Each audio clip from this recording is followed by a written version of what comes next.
and participated in a skill and innovation meeting along with first honorary members.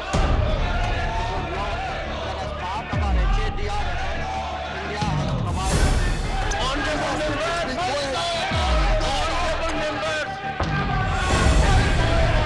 Honorable members, nothing will go record.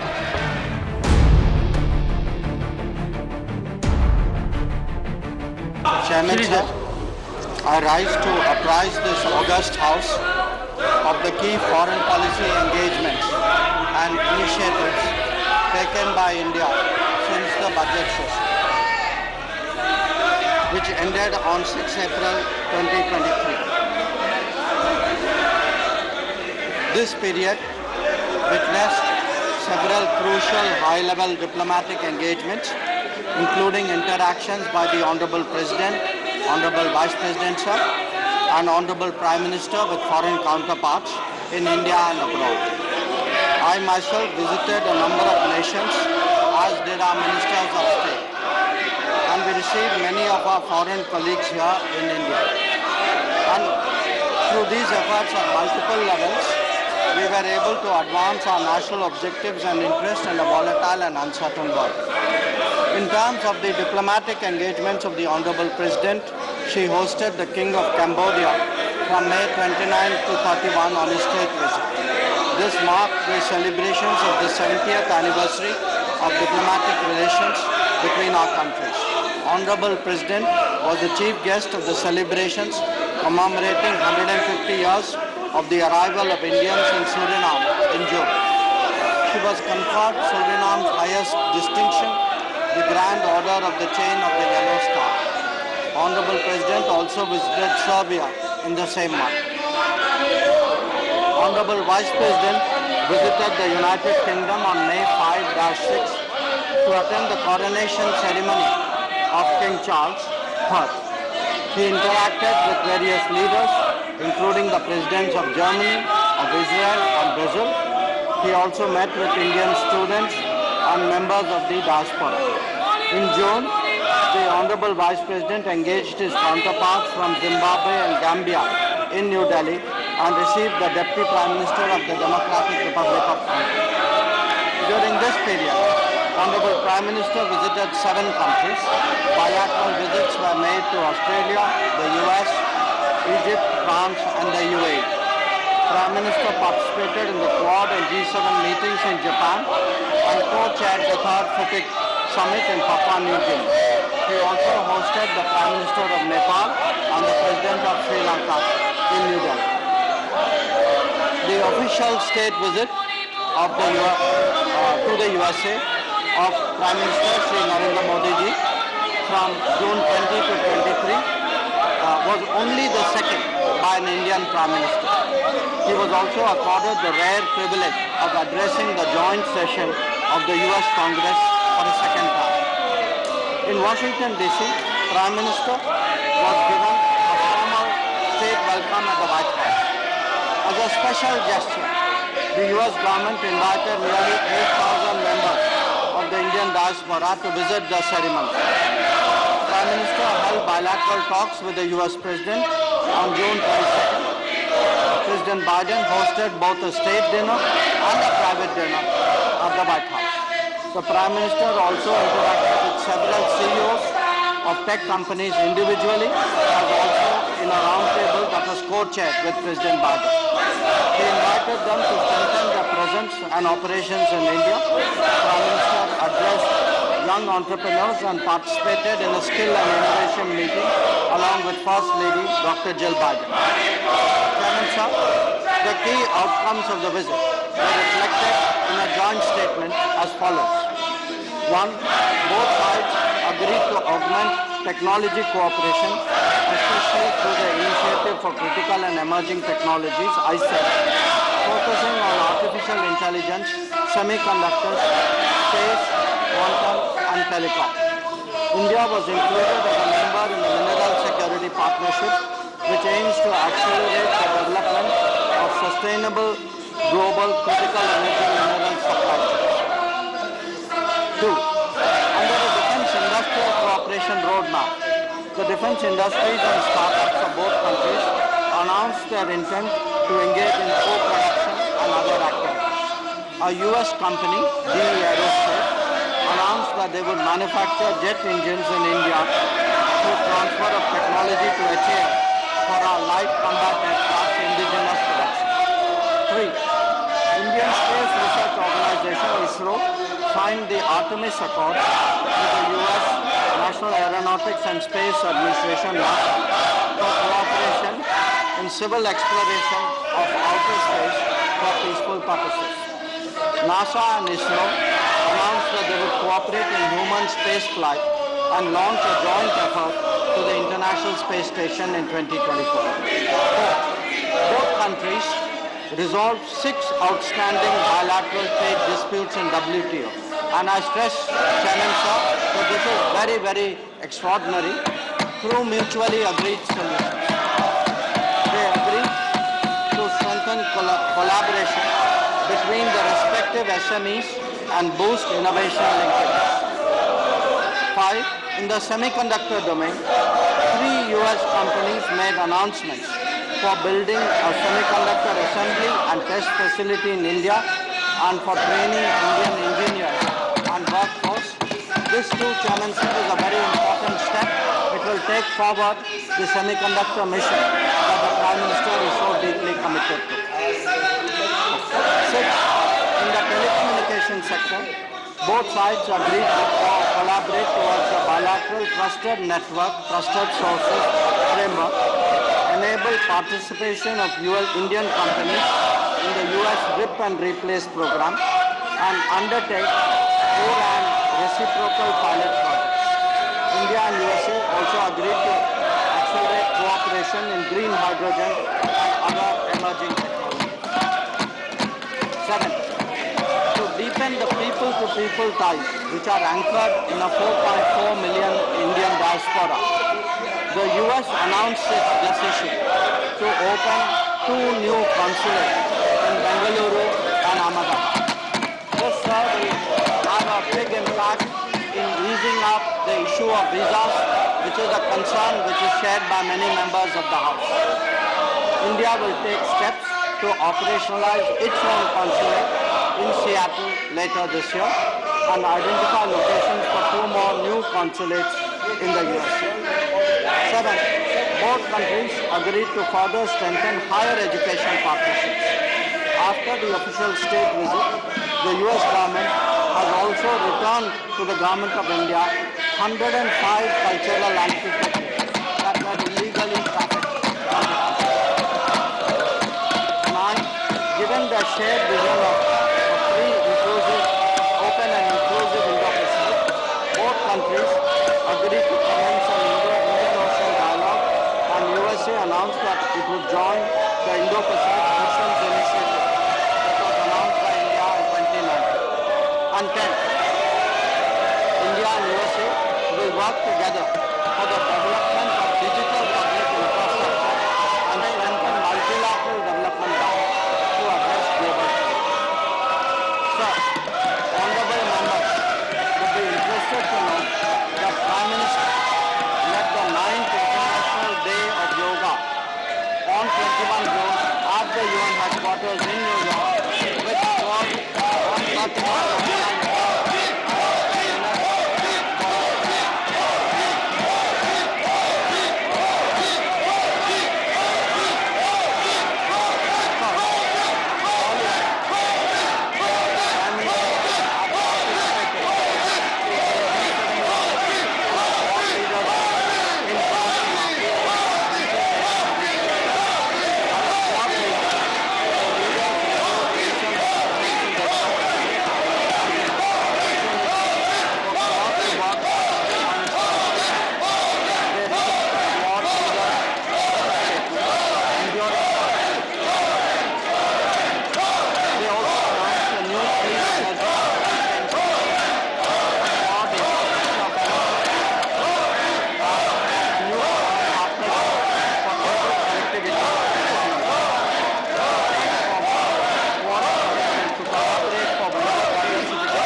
the leaders also released a quad study on digital and emerging technologies, apart from reviewing the progress made under the Indo-Pacific Maritime Partnership. Leaders also launched a quad understudy. The Prime Minister has invited quad leaders to India for the next quad summit in 2027. Prime Minister participated in the outreach session of the G7 summit on 20 May 2023. He held interactions with the presidents of Indonesia, South Korea, France, Ukraine and Brazil, the presidents of the EU Commission and the European Council, Prime Ministers of Japan, Vietnam, UK, Cook Islands, Chancellor of Germany and the US. Chairmanship, Prime Minister made his landmark visit to Australia thereafter, holding a bilateral meeting with his Australian counterpart on May 24th. Signing a migration and mobility partnership agreement was one of the highlights of the visit, signifying our commitment to support students and explore the global workforce. During his stay, Prime Minister interacted with prominent public figures, participated in a business roundtable with Australian CEOs, and addressed the Indian community in Sydney. He joined his Australian counterparts to lay the foundation of the Little India Gateway at Harris Park, Sydney. Prime Minister also announced our intention to establish a new consulate in Brisbane, which will definitely help NRIs in Australia. Chairman Sir, from July 13-14, 2023, Honorable PM visited France at the invitation of their president. He was the guest of honor at the Bastille Day parade, where a tri-services Indian Armed Forces contingent participated in the parade. This included soldiers of the Punjab regiment that had defended Paris 107 years ago in World War I. In a rare honor, Chairman Sir, Prime Minister would also confer the Grand Cross of the Legion of Honor, which is France's highest civilian award. And this, Chairman Sir, I think should be a matter of pride for all Indians. He held meetings with the President as well as the French Prime Minister and Presidents of the Senate and the National Assembly. Prime Minister separately interacted with the Indian diaspora, CEOs of Indian and French companies, and prominent French personalities. He announced the setting up of an Indian consulate in Marseille. India and France released a vision document, Horizon 2047, 25th anniversary of India-France strategic partnership towards a century of India-France relations. Sir, on his way back, Prime Minister visited the United Arab Emirates on July 15. In Abu Dhabi, he held talks with the President of the UAE. The visit resulted in concluding agreements on trade settlement and national currencies and interlinking of payments of central banks. An MOU was signed for the establishment of an IIT Delhi campus in Abu Dhabi. This too, sir, is part of our initiative of taking Indian universities out of India. Prime Minister received the President designate of COP20. The month before, Prime Minister paid a state visit to Egypt on 24-25 June. It was the first bilateral visit by an Indian PM to Egypt in 26 years. On June 25, Prime Minister held talks with the President of Egypt and signed an agreement to elevate our ties to strategic partnership. Agreements were signed in the fields of agriculture, protection and preservation of forests and archaeological sites, and cooperation. Additionally, direct flights between Delhi travel sector and setting up of a center of excellence of IT in Cairo were announced. In a special ceremony, Prime Minister was conferred with the Order of Merit, the highest paid honor of. Another notable development in this period was India's co-host of the third summit of the Forum for Indo-Pacific Islands, FIPIC, jointly with Papua New Guinea on 22nd at Port Moresby.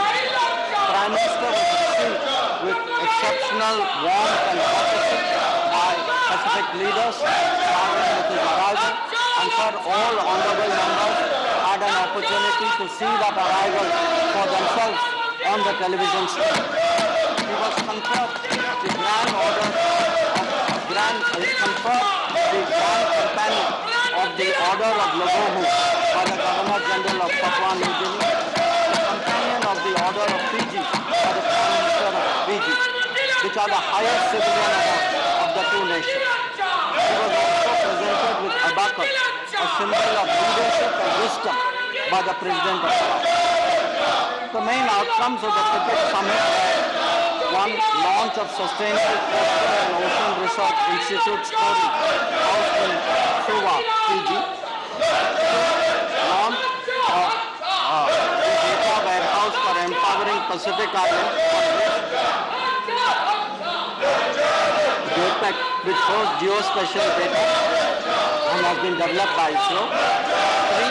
Prime Minister announced an action plan to strengthen India-Pacific Island partnership. This included a 100-bed regional super specialty hospital in Fiji, setting up of regional IT and cyber security training hub in Papua New Guinea, Sagar Amrit scholarships, Jaipur food camps, SME development projects, solarization project for government buildings, desalination units for drinking water, supply of sea ambulances, setting up of dialysis units, creation of 24/7 emergency helplines, setting up a Jan Aushadhi Kendra abroad, and to make cost-effective and efficient pharmaceuticals available, and setting up of logans. For the first time since joining the organization as a full member state, sir, Honorable Prime Minister hosted the SCO Summit, the Shanghai Cooperation Organization Summit, of heads of state in a virtual format on Portugal. The summit adopted the New Delhi Declaration and 2 joint statements on countering radicalization and cooperation in digital transformation.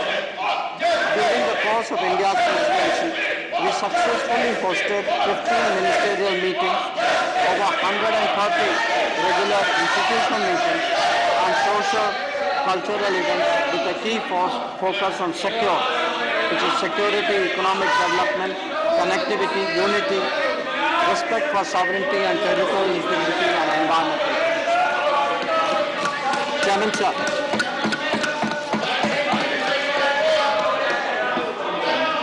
Chairman, sir, as part of the Neighborhood First policy, engagements with immediate neighbors have been prioritized over the last decade. 2 prominent visits that honorable members should note are those of the Prime Minister of Nepal and the President of Sri Lanka.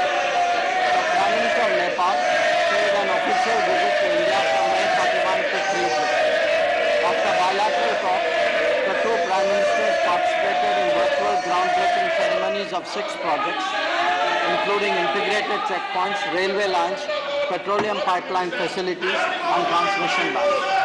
The leaders witnessed the handing over of the Kurpa-Bijalpur section of the railway line. Understandings reached included that on electricity imports from Nepal, as well as allowing export of Nepal's electricity to Bangladesh using the Indian grid. India also committed to expand cross-border petroleum pipeline. Chairman, sir, the President of Sri Lanka paid an official visit to India on 21 July 2023, his first in his capacity as President. Prime Minister and President had productive discussions and agreed on a vision document to promote connectivity and catalyze prosperity. This covered multiple facets including maritime, air, energy and power, trade, economic and financial, as well as people-to-people connectivity. Agreements were concluded on development projects in Trincomalee district, on animal husbandry and dairy, on renewable energy, and on UPI interface. Prime Minister discussed the issues related to the Tamil community in Sri Lanka and reiterated the need to fulfill their aspirations. He underlined the importance of implementing the 13th Amendment and conducting provincial council elections. Prime Minister also took up the issue of Indian fishermen and requested Sri Lankan side to approach it on a humanitarian basis. Allow me, sir, to briefly turn to the subject of G20. During our presidency, we attention on the most pressing challenges of humanity, especially faced by developing countries. This includes Mission Life for empowering climate-friendly lifestyles and popularization of millets to address the challenge of food security. We have also advocated an inclusive human-centric approach to climate action and development, as well as use of technology to transform the lives of people. Since April 6, we have hosted the G20 Development Ministers meeting in Varanasi, the Agriculture Ministers meeting in Hyderabad, the Tourism Ministers meeting in Goa, the Education Ministers meeting in Pune, the Finance and Central Bank Governors meeting in Bangalore, Labour and Employment Ministers meeting in Indore, Energy Ministers meeting in Goa, Environment and Climate Sustainability Ministers meeting in Chennai, and the Ministerial meeting on Women's Empowerment in Bangalore.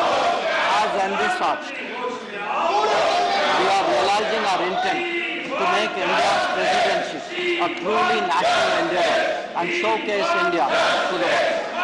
I would also like to share with the House that the Ministers of EAM have been equally active during this period. My official visits to Uganda, Ethiopia, Mozambique, South Africa, Namibia and Tanzania in Africa, to Guyana, Panama, Colombia and Dominican Republic in Latin America, apart from visiting Bangladesh, Sweden and Belgium.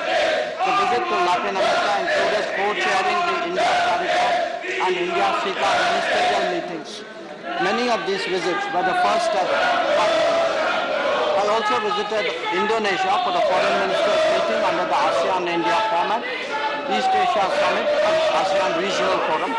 This saw participation in the second India-Australia-Indonesia trilateral. After Jakarta, I traveled to Thailand to co-chair the 12th Foreign Ministers meeting of the Mekong-Ganga Cooperation Mechanism, as also attending the BIMSTEC retreat. In Sweden, I participated in the second EU Indo-Pacific Ministerial Forum and the inaugural session of the India-Europe-US Trilateral Forum.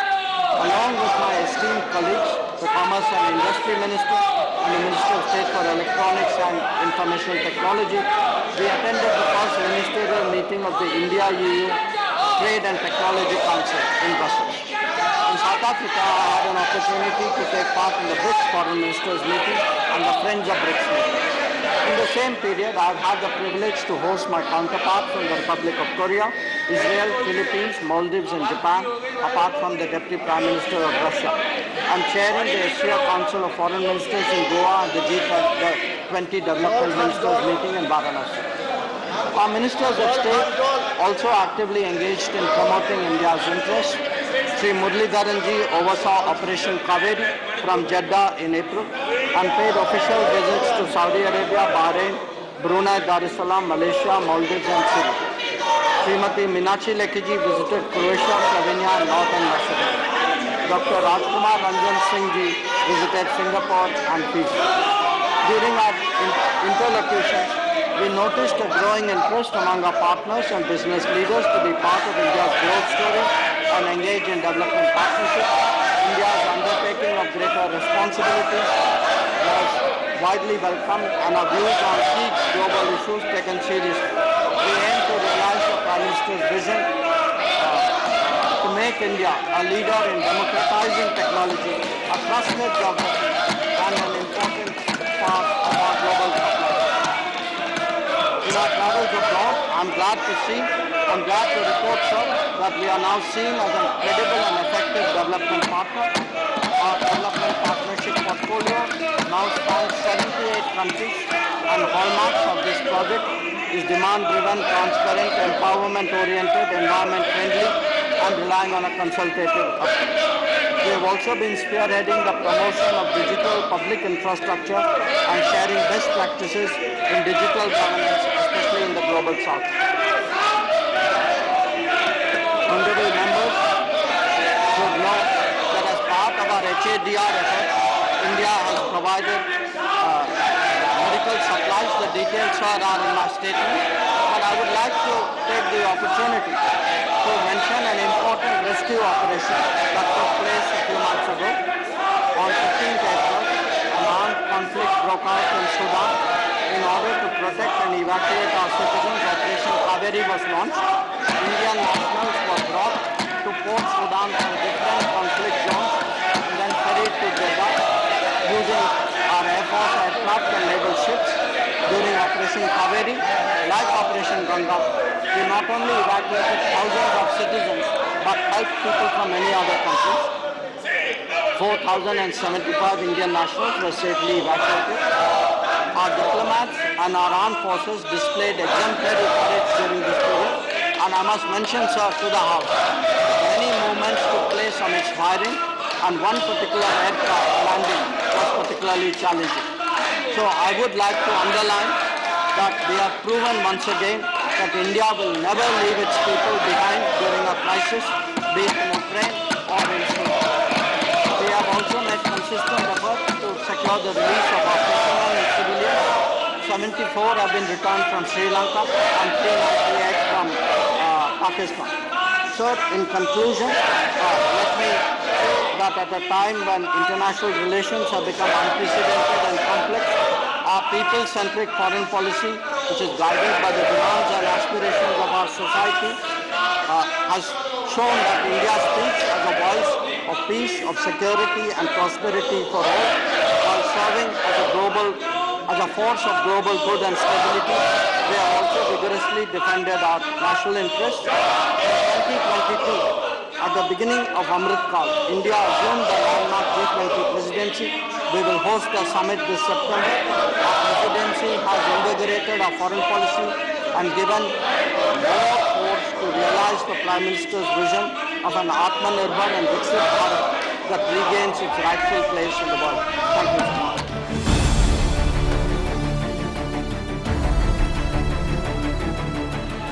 बहुत दुर्भाग्य की बात है कि इतने गंभीर विषय के ऊपर भी आज राजनीतिकरण की जा रही है। ये भारत की अस्मिता का सवाल है। ये भारत का जो अंतर्राष्ट्रीय पटल पर बढ़ती हुई आज भारत की छवि है, इसके बारे में आज हमारे माननीय विदेश मंत्री ने जो स्पष्टीकरण किया, जो पूरे देश को अवगत कराया, मैं समझता हूँ ये काले कपड़े पहनने वाले लोग समझ नहीं पा रहे हैं कि देश की बढ़ती हुई ताकत आज क्या है। जिनके मन में काला है, जिनके तन में भी आज काला है, क्या छुपा है इनके दिल में? क्या दिल में काला है? क्या शब्दों के बोल में काला है? क्या काला धन छुपा रहे हैं ये अपने इन कपड़ों में? क्या कारनामे हैं इनके जो दिखाना नहीं चाहते और छुपाना चाहते हैं? वैसे तो आज के दिन काले कौवे भी इन पर आकर्षित होने लगते हैं। माननीय अध्यक्ष महोदय, इनका कल भी काला है, आज भी काला है और भविष्य भी काला है। पर हम माननीय अध्यक्ष जी, हम नकारात्मक सोच के लोग नहीं हैं। हमारा पूरा विश्वास है कि इनके जीवन में भी अंधेरा छटेगा, इनको भी रोशनी दिखेगी, सूरज उठेगा और इनके दिल के कलंक खत्म होगा। इनको भी एक विकसित समृद्ध भारत के लिए कमल खिलता दिखेगा। सिर्फ काला कपड़ा, काला काम नहीं सहेगा हिंदुस्तान। कोई